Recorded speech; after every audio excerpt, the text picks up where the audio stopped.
Welcome. It is Wednesday.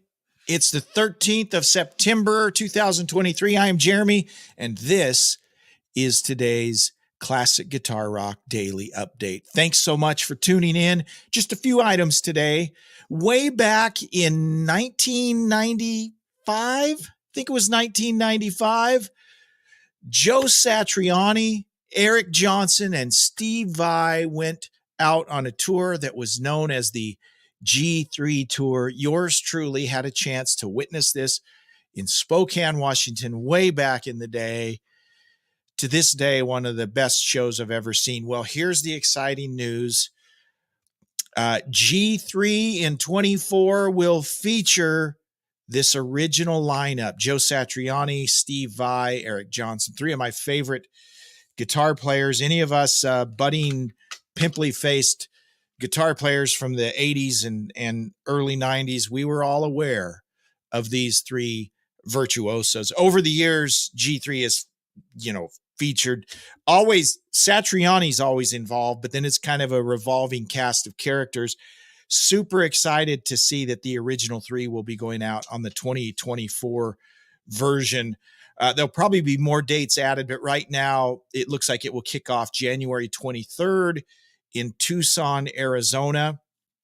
It says they will hit 11 cities before winding up with a pair of shows at the Orpheum Theater in LA, but hopefully they'll add even some more. But be on the lookout for the G3 tour. Hopefully it comes, swings by your neck of the woods and you're able to check that out, because you will really enjoy it. All three of those guys, just class individuals, great guys, great guitarists. So if you get a chance to see the 2024 version of G3, make sure you do that. Okay. I got to choose my words wisely on this next little item. I'm a huge Freddie Mercury fan. I've always liked Queen, always liked Freddie Mercury. However, since his death, and this is normal when people pass away, since his death, there's been this tendency for people to build Queen up as like the greatest band ever and all of it. And they were a great band, but while Freddie Mercury still walked the earth, they were not considered the greatest band of all time. They just weren't. Okay. They were not considered. They were liked. They were a popular band. Why am I saying all this? Only because over the years since Freddie Mercury has died, his legend has just grown exponentially to where people just assume he was always the greatest singer in the world and everyone recognized that. That's not the case. Back in the early 2000s, you might remember this. There was a version of the band called Queen plus Paul Rogers.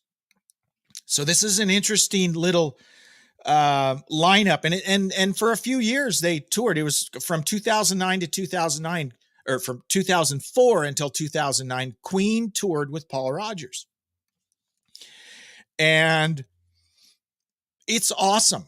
If you have a chance to go watch video of this period of the band with Paul Rogers, it's really good. Paul Rogers, of course, is not Freddie Mercury, but I will not bow to the people who say that Freddie Mercury was the greatest lead singer ever, because I prefer Paul Rogers. Just going to throw it out there. And why am I bringing this all up?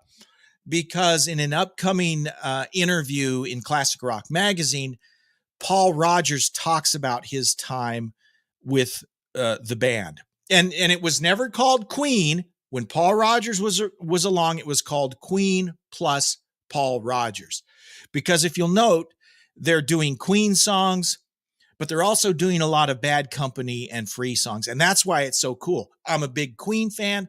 I'm a big Bad Company fan. Paul Rogers and Freddie Mercury, two brilliant singers, but very different. So I don't think anyone realistic. I don't think anyone with realistic expectations expected Paul Rogers to sound like Freddie Mercury and to be able to sing some of the things that Freddie Mercury sang. Freddie Mercury would not be able to sing the stuff that Paul Rodgers sang the same way that Paul Rodgers sang it. Again, I love them both. Me personally, probably prefer Paul Rodgers. That's not a slam against Freddie Mercury. The only reason I bring this up is there's a school of people, the Freddie crowd, that, oh, Freddie's the greatest ever. Freddie was awesome. Don't get me wrong. Paul Rodgers will talk about his time with Queen. There's one quote here that he's, well, let me read you a few quotes here. This is from Classic Rock. Let's see. He says, but to start with, Brian and Roger wanted to do a lot more Free and Bad Company songs because they were big fans, he reveals. I said, look, the world has been waiting to hear you and your songs, so let's keep it Queen heavy. So that was talking about him doing Queen and the Bad Company and Free songs. And they do a lot of those as well. He says, here's the important quote. When I became a part of Queen, I had a lot of respect for Freddie, Rodgers adds, but when I left, I had even more because I know what he went through. Now, what exactly does that mean? I'm not sure. He knows what Freddie went through. Is he talking about pressure from the fans, pressure from the band? I don't know. Interesting. I'm looking forward to this interview. It comes out on the 15th, by the way, hence me bringing it up to you today on this update. But I'm definitely going to check that out, and we will revisit this interview. I love Queen, love Paul Rodgers. If you have a chance to check out any video of Queen performing with Paul Rodgers, it's really cool. Again, Paul and Freddie have completely different singing styles. You wouldn't think it would work. Had you never heard Queen and just went and saw the Queen plus Paul Rodgers, all of these tunes, they sound really good. They sound different, but it's kind of unique to hear some of these Queen songs done by Paul Rodgers.